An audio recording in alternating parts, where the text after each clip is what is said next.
Hi everybody! Napakaaliwalas na nga ng panahon, kaya naman tuwang-tuwa yung mga bata dyan. Buti na lang tapos na yung masamang panahon dala ng bagyong Karina. Alas 4 na nga ng hapon yan, kaya naman kailangan ko nang mag-prepare ng mga iluluto para sa aming ulam ngayong gabi na hipon and tomato sauce. Yan nga pala i-request sa akin ni Pen kasi nagki-crave daw siya ng hipon and tomato sauce, kaya ayan, wish granted. Buti na lang sinisipag talaga ako ngayon magluto, kaya tara, magluto na tayo. Dala pala yan ang bayaw ko, halos nasa 1 kilo din yan.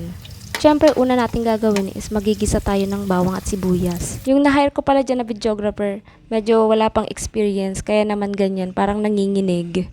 Pero at least, willing to be trained naman daw siya, charis. So ayan nga guys yung lutuan namin, talagang nagluluto kami palagi sa kahoy. Since marami namang kahoy dito sa amin, as in ito talaga yung kayamanan namin, yung mga kahoy. Sa dami nga ng panggatong nagkalat lalo na nung isang araw na malakas ang hangin, napakaraming palapang nahulog kaya naman di na natin kailangan magluto sa gasol. Napakalaking tipid na rin talaga lalo na ngayong mahal ang mga bilihin. Napaka basic nga lang ng menu natin for today mga Mars.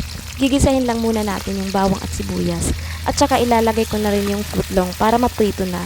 Ganyan ang discarding malulupit. Hahanguin ko rin yan at igigisa ko naman yung hipon. Kaninang umaga pa yung hipon at na-stock lang sa ref. Pero fresh pa yan mga mi. Mas fresh pa nga yan sa jowa mo, charot. So, aantayin lang muna natin na mag-red yung hipon for minutes. Sa inyo ba mga mare, ano yung favorite luto nyo sa hipon? Comment nyo naman dyan para sa susunod masubukan natin. So, this is it. Medyo namumula na yung hipon. Naglagay nga pala ko riyan ng suka. Pwede rin naman pineapple juice or lemon juice para mawala yung lansa. At bet ko rin naman yung sweet and sour sa mga ulam. Favorite nga rin to ng mga kasama ko sa bahay except kay Gabi. For sure, top na naman ang isang kaldero nito. At habang busy nga ako sa pagluluto, may kasama pala ako ditong Marites. Kung ano-anong dinadaldal, di ko naman masakyan. Kaya naman oo na lang ako ng oo sa mga sinasabi niya, char. Sabi ko nga sa kanya, tuturuan ko siyang magluto. Natuwa yata yung bata, bigla siyang tumayo at pinaypayan ako.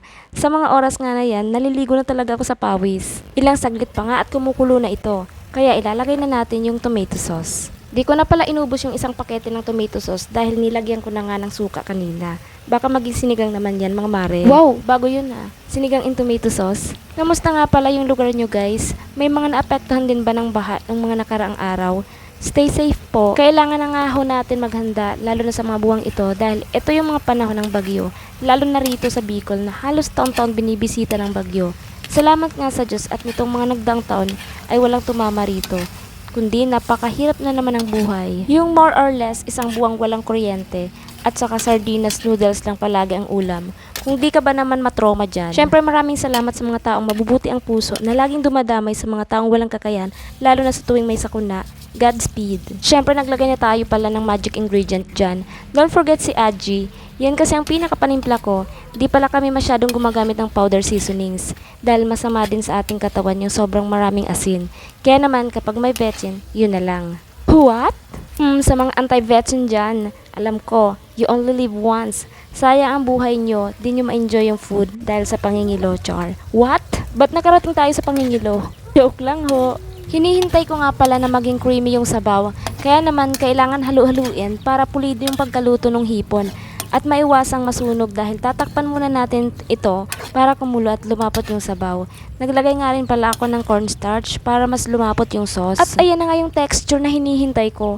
Parang gusto ko na nga imukbang yan sa mga oras na yan, kaso naisip ko wala pala kaming uulamin mamaya, so tinakpan ko muna. At malapit na nga nating hanguin ito, kaya naman ilalagay na natin yung footlong. Napakasarap kasi ng combination nito mga mare. For sure, mapapakain talaga ng todo mamaya. Pang 2 beses ko pa nga lang na try out sa lutong ito mga mare. Pero di talaga ko mapapahiyan ito sa inyo. Pwedeng-pwede mo itong itry sa mga bahay nyo. Lalo na kung paulit-ulit na lang ang ulam nyo. Pwedeng-pwede mo nga rin itong inegosyo at talagang kikita ka dito. Perfect na perfect nga ito guys sa hapunan o tanghalian. Lalong-lalo na kapag may soft drinks.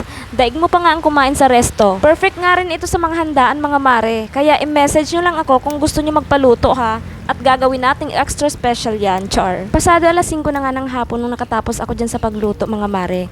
Nagpalipas muna ako ng ilang minuto bago naligo at pagsapit ng alas 7, nagsikain na nga kami lahat. Salamat po sa panonood at sana suportahan niyo ang aking page. Yun lang, God bless, bye!